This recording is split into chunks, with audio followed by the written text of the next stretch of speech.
వంక సంకల జొర్రి ఇప్పుడు మా యొక్క తెలంగాణ రాష్ట్ర గీతానిగా అంకితం చేయబోతున్న ఏదైతే అందశ్రీ గారు రాసిన పాట పైన విమర్శలు వినిపించడం జరిగింది. మళ్ళీ ఆంధ్రుల చేతిలో పెత్తనం అంటగట్టిండ్రు అనేది కామెంట్ చేశాడు.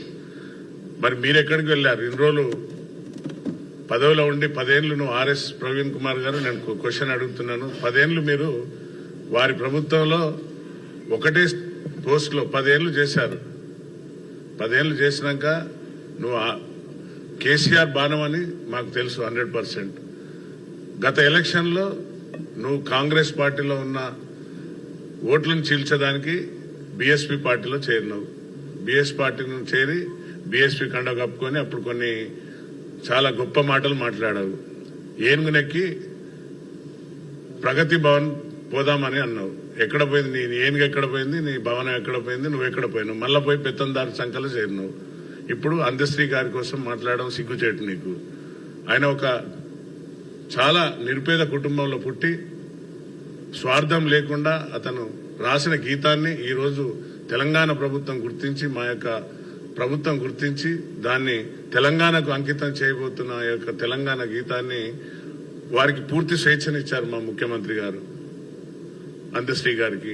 వారు ఒక కీరవాణి అని ఒక గొప్ప కళాకారుని, అతను సంగీత విద్వాంసుడు, మంచి నాయకుడు, అతను సంగీతంలో దిట్ట, మీ అందరికీ తెలుసు, ఇంటర్నేషనల్ అవార్డీ అతని ద్వారా ఆయనను ఎన్నుకున్నాడు. ఎందుకంటే సంగీతం అనేది అందరికీ తెలియదు. ఏదో సామెత కూడా ఉంది కదా, సంగీతం కోసం మాట్లాడితే గాడిదక వేరక గంధపు వాసన అని. ఆయన కామెంట్ చేయడం, మరి ఈయనకు సంగీతం పైన ఏం అవగాహన ఉన్నదో ఒకసారి తనకు తాను క్వశ్చన్ చేసుకోవాలి. కీరవాణి అనే గొప్ప ఎవరైతే మ్యూజిక్ డైరెక్టర్ ఉన్నాడో మీ అందరికీ తెలుసు, ఇంటర్నేషనల్ అవార్డీ.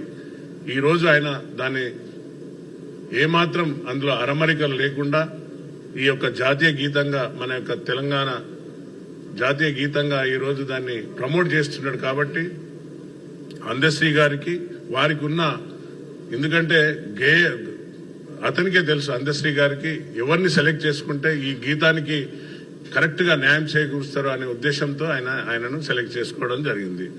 దానిపైన ఈయన కామెంట్ చేస్తున్నాడు. ఒకసారి నీకు నువ్వు ఆత్మవిమర్శ చేసుకో. ఆర్ఎస్ ప్రవీణ్ కుమార్ 10 ఏళ్లలో ఉన్నప్పుడు నువ్వు ఏం చేసినావు? 10 ఏళ్లలో నీ యొక్క ఒక సామ్రాజ్యాన్ని నిర్మించుకొని అందులో స్వారోస్ అని ఒక గుండాలను పెట్టుకొని నువ్వు ఏం చేసినావు నీ అందరికీ తెలుసు. కాబట్టి ఇంకోసారి కామెంట్ చేసే ముందు ఒకసారి ఆలోచించు. మరి ఇన్ని రోజులు ఎక్కడ పోయినావు? చిన్న క్వశ్చన్ నేను అడుగుతాను వారిని. స్పోర్ట్స్ లో అడుగుతాను. స్పోర్ట్స్ లో ఇప్పుడు ఎవరున్నారు? గోపిచంద్, పుల్లెల గోపిచంద్ ఎక్కడ అతను?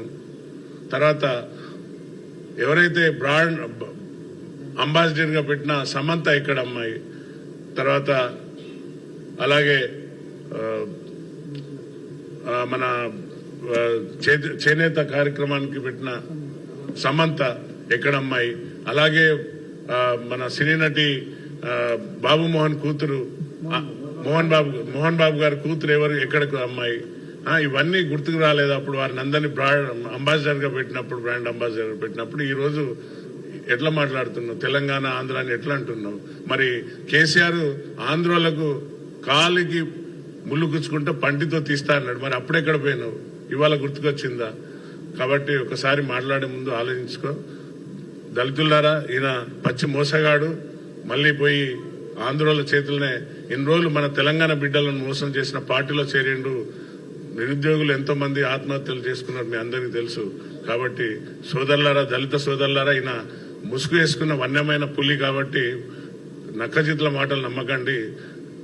ఆయన గుండు చేసుకున్న అంత మాత్రాన అంబేద్కర్ కాడు. దయచేసి మీరెవరు కూడా వారి మాటలను నమ్మకండి. ఎందుకంటే కాంగ్రెస్ ఒక్కటే దళితులను హక్కున చేర్చుకునే పార్టీ ఏదన్నా ఉన్నదంటే కాంగ్రెస్ ఒక్కటే.